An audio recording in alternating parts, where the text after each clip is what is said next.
नमस्कार, मैं हूं पंकज सिंह जाडेजा। हमारा उद्देश्य है राष्ट्र से स्नेह, राष्ट्र का सम्मान। अब देखते हैं आज की दिन भर की टॉप हेडलाइन।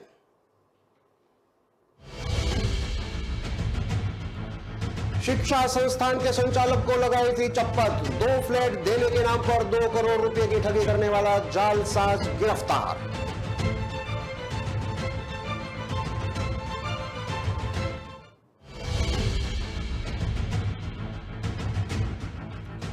केवाईसी अपडेट कराने के नाम पर ठगी। मुख्य सचिव के खाते से साइबर ठगों ने 3 बार में उड़ाए करीब 92,000 रुपए।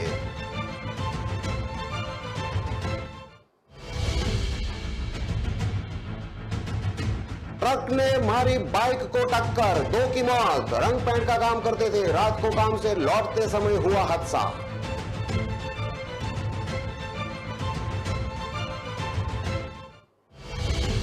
फायरिंग मामले में रिटायर्ड आईएएस गिरफ्तार। बदमाश बेचे तोड़फोड़ मारपीट, मर्डर के लिए करवाई फायरिंग। पर्वत सर से पकड़ा गया।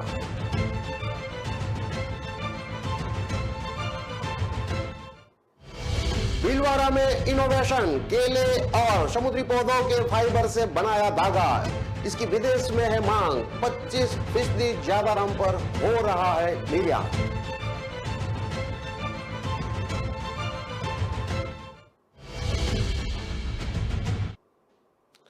अब देखते हैं खबरें विस्तार से। पटना बारिंग रोड स्थित धीरज कॉमर्शियल कॉम्प्लेक्स के प्रथम और दूसरे तल्ले पर 2 फ्लैट देने के नाम पर शिक्षा संस्थान के संचालक मनीष के पिता बीडी सिंह से 2 करोड़ की ठगी करने वाले जालसाज अनिल कुमार सिंह को सोमवार को पुलिस ने गिरफ्तार कर लिया। अनिल के खिलाफ कोर्ट से गैर जमानती वारंट निकाला था। 2 साल पहले ही कंकड़ बाग में रहने वाले बीडी सिंह ने अनिल को 2 करोड़ की रकम दी थी। उन्हें न फ्लैट मिला और न ही रकम वापस की गई। उसके बाद बीडी सिंह ने एसकेपुरी थाने में केस दर्ज कराया। दर्ज केस में बीडी सिंह ने कहा था कि विभिन्न बैंक खातों से अनिल को 2 करोड़ रुपए दिए गए थे। रकम लेने के बाद भी अनिल ने निबंधन करने या रकम लौटाने से इनकार कर दिया था। कोर्ट ने प्राथमिकी के आधार पर संज्ञान लेते हुए गैर जमानती वारंट निर्गत कराते हुए अनिल को जल्द गिरफ्तार करने का आदेश दिया था। न्यायालय का आदेश मिलने के बाद एसकेपुरी थाने की पुलिस अनिल को गिरफ्तार करने में जुट गई थी। थानेदार धीरज कुमार ने बताया कि अनिल पहले भी बोरिंग रोड के धीरज कॉमर्शियल कॉम्प्लेक्स को दिखाकर कई लोगों को ठगी का शिकार बना चुका है। अनिल को गिरफ्तार कर जेल भेज दिया गया है।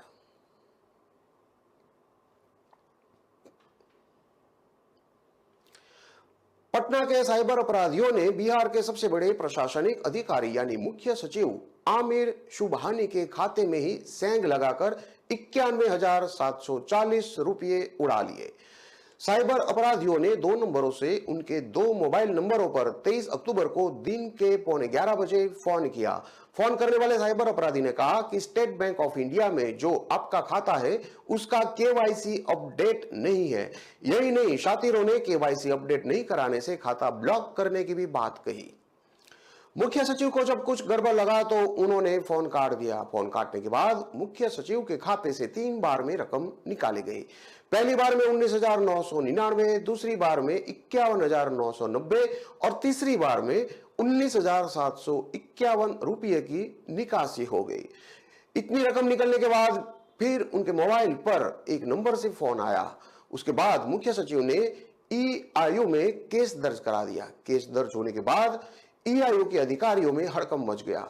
निकाले गए पैसे से अमेज़न और मोबीक्लिक्स के खरीदारी की गई। ऑनलाइन शॉपिंग सूत्रों के अनुसार बिहार के सबसे बड़े प्रशासनिक अधिकारी के खाते से 19,740 रुपये की रकम निकल जाने की जांच शुरू हुई है।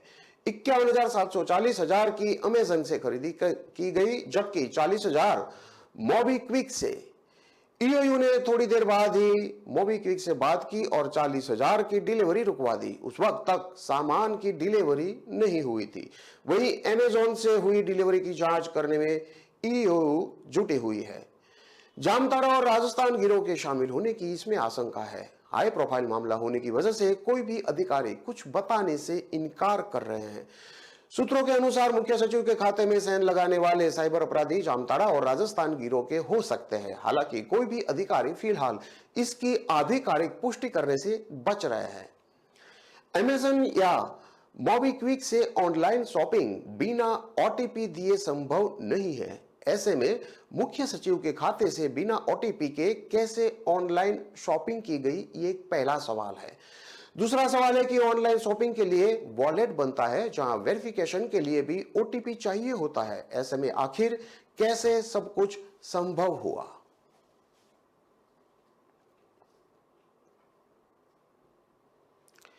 अलवर के एनईबी पुलिस थाना क्षेत्र अंतर्गत मंगलवार रात सूर्यनगर के पास ट्रक ने बाइक को कड़ी टक्कर मार दी, जिसमें बाइक सवार 2 जनों की मौत हो गई।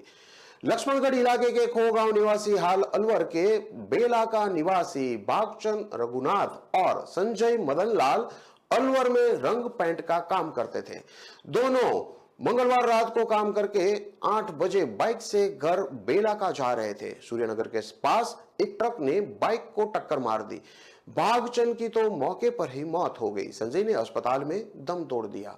दुर्घटना के बाद चालक ट्रक छोड़कर फरार हो गया। पुलिस ने ट्रक को जब्त कर लिया है। पुलिस ने बुधवार सुबह दोनों मृतकों का पोस्टमार्टम कराकर सब परिजनों को सौंप दिया है।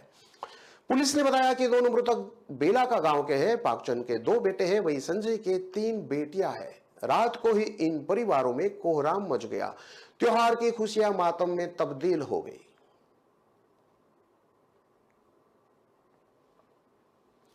नागौर जिले के पिलवा थाना इलाके के पी रघुनाथपुरा क्षेत्र में 21 अक्टूबर को हुई फायरिंग की घटना के बाद पुलिस ने संदिग्ध लोगों से पूछताछ करनी शुरू कर दी थी, जिसमें बुधवार यानी कि आज सुबह पुलिस को सफलता हाथ लगी है। पुलिस की टीम ने मामले में एक रिटायर्ड आईएएस को परबतसर से गिरफ्तार कर लिया। पुलिस ने बताया कि हरियाणा गुड़गांव हाल पिलवाहा रोहिता सिंह कृषि फार्म हाउस रहने वाले रोहिता सिंह पुत्र शेर सिंह को गिरफ्तार किया गया है।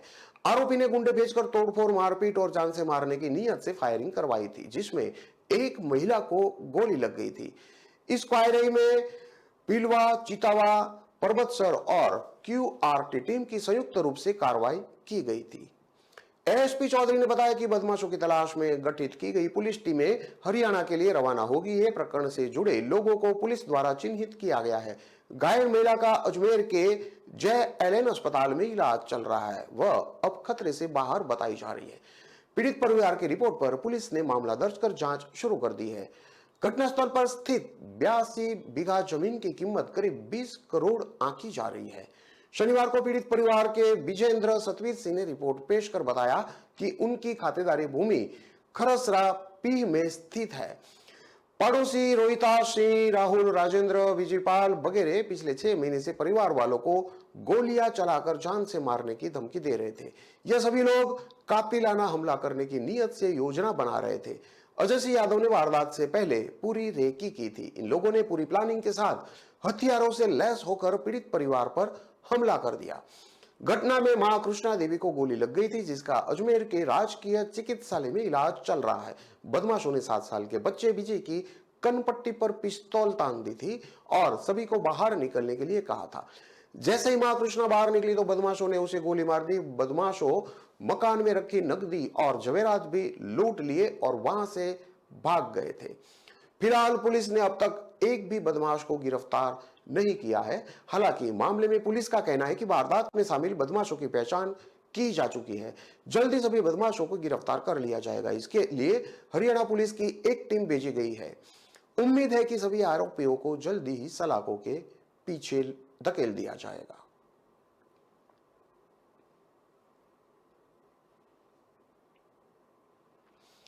रुई के भाव लगातार बढ़ रहे हैं। ऐसे में राजस्थान के भीलवाड़ा के स्पिनिंग मिलों ने इसका विकल्प तलाश लिया है। मिलों ने in house research and development के जरिए नई फाइबर विकसित कर उससे मिश्रित यान बना लिया है। स्थानीय टेक्सटाइल मिल अब केला और हेम्प, जो कि गांधे का पौधा है, वो और समुद्र के किनारे पाए जाने वाले पौधे इकोवेरा और एल्गी के पौधे को रॉ मटेरियल धागा बनाने में इस्तेमाल कर रहे हैं। इससे बने धागे को कॉटन यार्न के साथ मिक्स किया जाता है। इन मिलों ने यह काम प्रयोग के तौर पर शुरू भी कर दिया था, जिसमें वे सफल रही। अब यह मिश्रित यान निर्यात किया जाने लगा है। यह मिश्रित धागा फैशन गारमेंट में इस्तेमाल होता है। Mewar chamber of commerce and industries के मुताबिक अच्छी बात यह है कि फैशन गारमेंट में इस्तेमाल होने से यह धागा साधारण यान के मुकाबले 20% से 25% अधिक कीमत में बांग्लादेश, तुर्की समेत कई देशों में निर्यात हो रहा है। Casual wear, sport wear, shirt, business suit, socks, bed, linen आदि में इस्तेमाल हो रहा है। इसकी खासियत यह है कि कॉटन के साथ मिक्स करने के बने मिश्रित यान में ज्यादा अंतर नहीं है। एमसीसीआई के महासचिव आर.के. जैन ने कहा कि भीलवाड़ा में टेक्सटाइल इंडस्ट्रीज अब R&D से कई तरह के अपरंपरागत फाइबर का उपयोग कर नई नई किस्म के यान बनाने लगी है। इस बार कॉटन के भाव में उतार चढ़ाव देख मिश्रित धागे बनाकर नवाचार कर रही है। भीलवाड़ा की टेक्सटाइल इंडस्ट्री स्पिनिंग में बहुत आगे है। यहाँ पर सालाना 4 लाख टन यान का उत्पादन होता है। इनमें से करीब 2 लाख टन यान निर्यात किया जाता है। एक्सपोर्ट होने वाले यान की कीमत करीब 7,000 करोड़ रुपए है। यहाँ का यान दुनिया में 60 से ज्यादा देशों में निर्यात होता है। वहां पर इसकी खासी डिमांड है।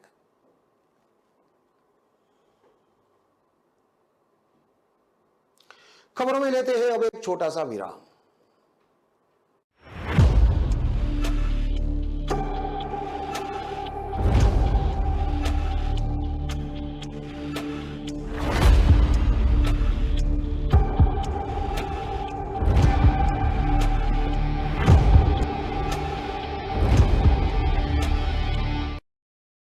हर चीज का भाव बढ़ गया है। दूध 5 रुपए से, सेब 30 रुपए से, पेट्रोल का भाव तो बीपी बढ़ा देता है। इस टॉमी का भी भाव बहुत बढ़ गया है। चिल माचा, शुक्र है रैपिडो ऑटो के भाव तो नहीं बढ़े। ऑटोज में सबसे किफायती और आपके घर तक भी best price assured. Forget meter, enjoy every kilometre. दीदी अब ऐसे ऑटो लेने कहाँ तक जाओगी? दरवाजे तक।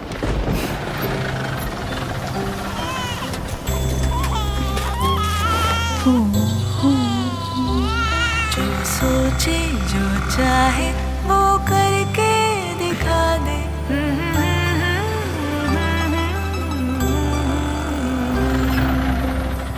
Thank you. Welcome back Kavita. Auto ढूंढने की परेशानी और पुराने तरीकों की कहानी पीछे छोड़ो। उबर ऑटो से बस सोचो और चल पड़ो। उबर, बस सोचो और चल पड़ो।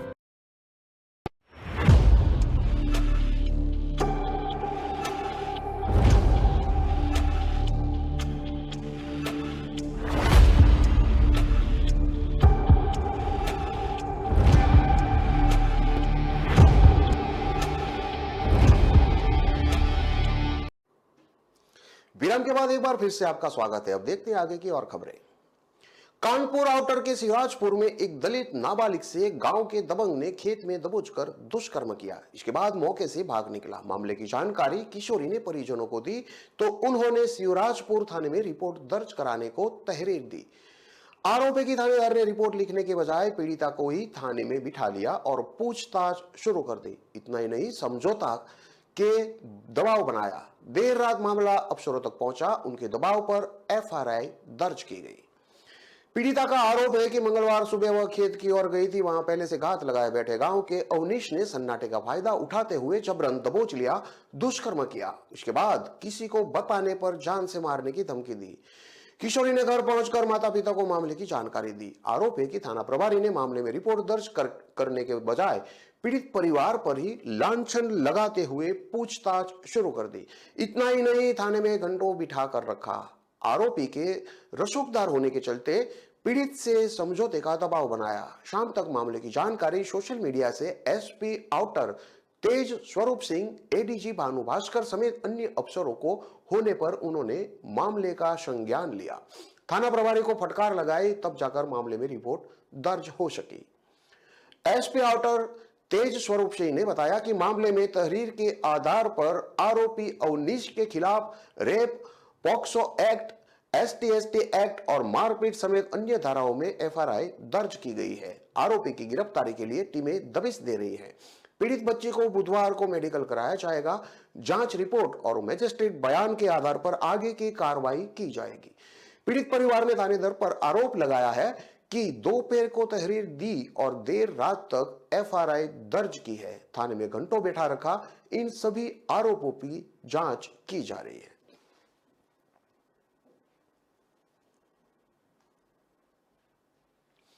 बरेली के फतेहगंज पश्चिमी कस्बे के मोहल्ला अंसारी में पति ने गर्भवती पत्नी की गला दबाकर हत्या कर दी। इसके बाद शव को बोरे में भरकर मकान के गैलरी में स्टॉक के छत पर फेंक दिया। रिजवान के पिता बिलाल ने 112 पुलिस को सूचना दी, तब घटना का खुलासा हुआ। सूचना पर पहुंची पुलिस ने शव को पोस्टमार्टम के लिए भेज दिया। हत्या की सूचना पर सीओ मीरगंज राजकुमार मिश्रा भी मौके पर पहुंचे। मंगलवार की शाम कस्बे के मोहल्ला अंसारी वार्ड नंबर 8 कादरी मस्जिद के पास पति रिजवान ने दुपट्टे से गला दबाकर गर्भवती पत्नी जैनब, जो कि 21 साल की है, उसकी हत्या कर दी। हत्या कर रिजवान घर से फरार हो गया। ससुर की सूचना पर पहुंची पुलिस ने गली के ऊपर बने स्टोर रूम से शव को नीचे उतारा और शव को कब्जे में लेकर पोस्टमार्टम के लिए भेज दिया।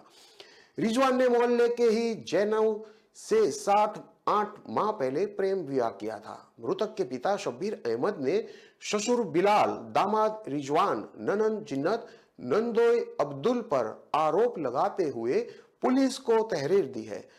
ससुराली पक्ष के लोगों दहेज से संतुष्ट नहीं थे और दहेज में एक मोटरसाइकिल और 2 लाख रुपए की मांग कर रहे थे। इसके बाद उन्हें समझाया लेकिन वह नहीं माने।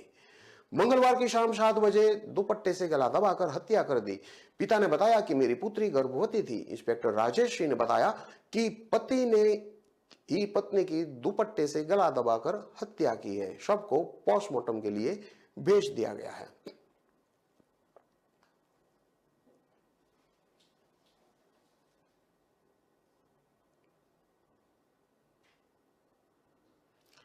फरीदाबाद केंद्रीय गृह मंत्री अमित शाह की 27 अक्टूबर को सेक्टर 12 HSVP के मैदान में होने वाली जन उत्थान रैली को लेकर तैयारियां जोरों पर चल रही है। पूरे शहर को पार्टी के बैनर और झंडे लगाए जा रहे हैं। इस रैली में फरीदाबाद के 9 विधानसभा क्षेत्र समेत आसपास के जिलों से भी पार्टी कार्यकर्ता पहुंचेंगे।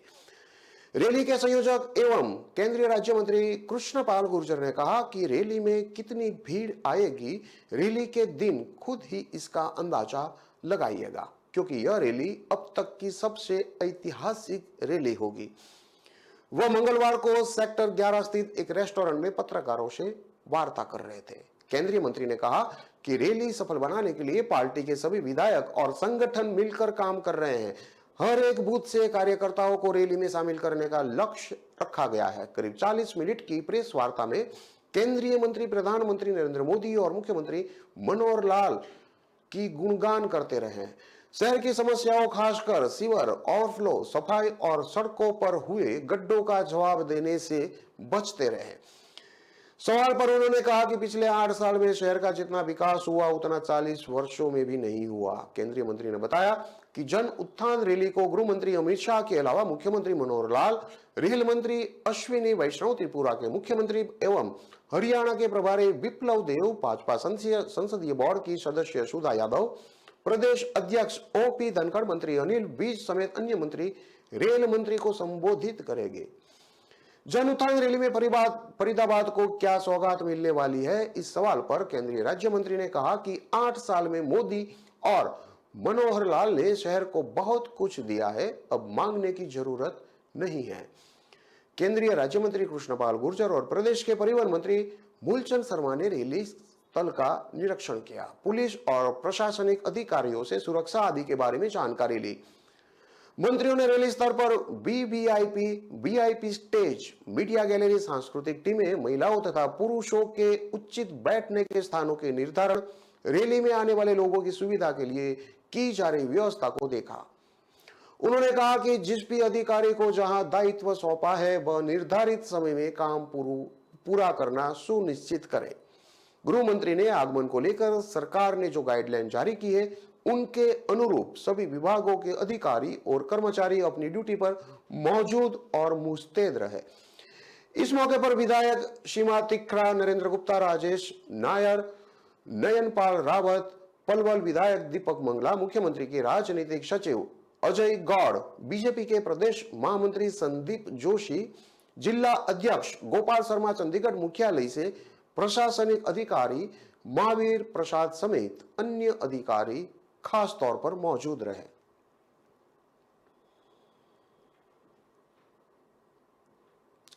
चंडीगढ़ की मौली झागरा थाना पुलिस ने एक 58 साल की महिला समेत 4 लोगों को बिहार के रहने वाले एक युवक की हत्या के मामले में गिरफ्तार किया है। जानकारी के मुताबिक जिस युवक की किडनैपिंग कर हत्या की गई थी वह पकड़ी गई महिला की शादीशुदा बेटी के साथ रिलेशनशिप में था। वहीं गिरफ्तार महिला का दामाद अभी तक फरार है। पकड़े गए आरोपियों में कमलेश देवी, राज बहादुर, अमरनाथ और संजय शामिल है।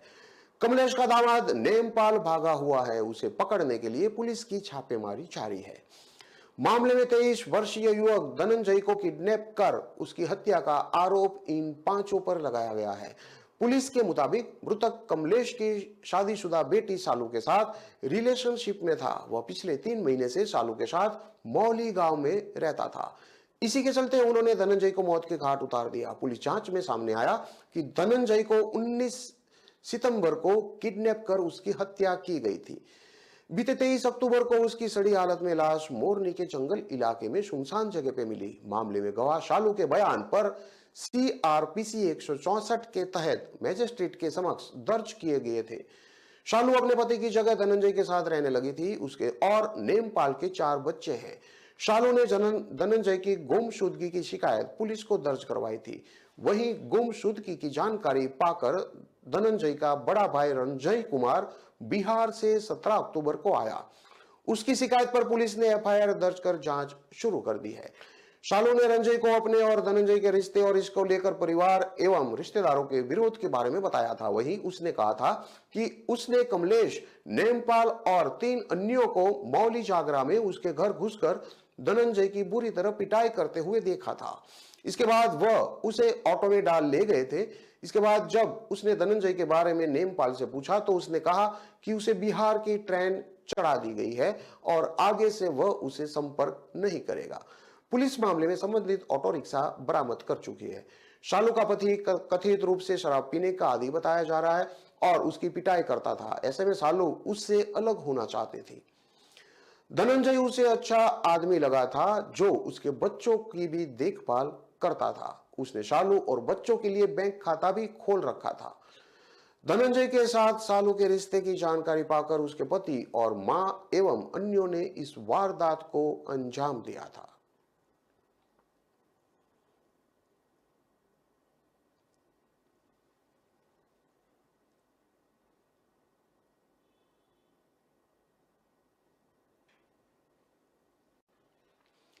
सोशल मीडिया पर शौर्य गुप्त नामक व्यक्ति ने चंडीगढ़ पुलिस की पुलिस कंट्रोल रूम यानी कि PCR जिप्सी में बिना सीट बेल्ट पहनकर ड्राइविंग करते हुए पुलिसकर्मी का 2 सेकंड का वीडियो शेयर किया था। इनमें उन्होंने चंडीगढ़ ट्रैफिक पुलिस ने पूछा है कि क्या PCR के लिए सीट बेल्ट लगाना जरूरी नहीं है? अगर नहीं है तो सरकार क्यों आम लोगों से सीट बेल्ट पहनने की उम्मीद करती है? अगर PCR के लिए भी सीट बेल्ट जरूरी है तो उनका चालान क्यों नहीं होता है? आपको बता दें कि चंडीगढ़ ट्रैफिक पुलिस स्मार्ट कैमरों और सोशल मीडिया पर पहुंच रही ट्रैफिक नियमों की उल्लंघनाओं की तस्वीरों और वीडियो से लाखों के चालान जनरेट कर रही है। वहीं लोगों के स्मार्ट कैमरों में सिर्फ आम लोग ही नहीं बल्कि पुलिस मुलाजिम भी कैद होने लगे हैं। हालांकि पुलिस कर्मियों द्वारा ट्रैफिक नियमों की उल्लंघना करते हुए उन्हें कैमरे में कैद करने की हिम्मत कुछ ही लोग दिखा पाते हैं। सोशल मीडिया पर इस PCR की लोकेशन भी अपलोड की गई है। बताया गया है कि 22 अक्टूबर को सेक्टर 15/16 लाइट पॉइंट पर 20:22 पर यह PCR गुजर रही थी। इस पर सख्त कार्रवाई किए जाने की मांग की गई है। वहीं इस पोस्ट को शहर की सांसद किरण खैर तथा चंडीगढ़ नगर निगम को भी टैग किया गया है। इस पोस्ट पर चंडीगढ़ ट्रैफिक पुलिस ने PCR गाड़ी की RC यानी कि रजिस्ट्रेशन सर्टिफिकेट नंबर भेजने को कहा ताकि कार्रवाई की जा सके। इस पर शौर्य गुप्ता ने पुलिस को कहा कि वह टाइम और जगह बता चुके हैं। इस PCR को ट्रैक किया जा सकता है। वहीं जिस जगह पर वीडियो ली गई वहां पर कैमरे भी है। वहीं शौर्य ने स्पॉट का गूगल मैप भी पुलिस के साथ शेयर किया है। इस पर एक समाज सेवी लिखमाराम बुदानिया ने कहा है कि रूल्स सिर्फ पब्लिक के लिए है अमित शर्मा नामक व्यक्ति ने इस पर कमेंट किया है कि जब पुलिस बाकियों का ऑनलाइन चालान करती है तो आरसी नहीं पूछी जाती, वहीं जब खुद के पुलिस कर्मी उल्लंघन करते हैं तो आरसी पूछी जाती है। आपको बता दें कि दिवाली पर चंडीगढ़ पुलिस का एक मुलाजिम सरकारी बुलेट पर सिविल कपड़ों में एक महिला को पीछे से बिना हेलमेट बिठाकर कैमरे में कैद हुआ था। कॉलोनी के नंबर 4 लाइट पॉइंट पर दिन के समय उसकी फोटो किसी ने खींचकर चंडीगढ़ ट्रैफिक पुलिस के साथ सोशल मीडिया पर भी शेयर की थी और उसका चालान भी जारी हुआ था। इन सभी खबरों को विस्तार से पढ़ने के लिए आप हमारे वेबसाइट का भी प्रयोग कर सकते हैं। हमारा वेब का पता है www.kalamkartavya.com। हमारी कलम ही हमारा कर्तव्य है के उद्देश्य के साथ खबरों को आप राष्ट्र प्रथम के साथ देखते रहिए। नमस्कार।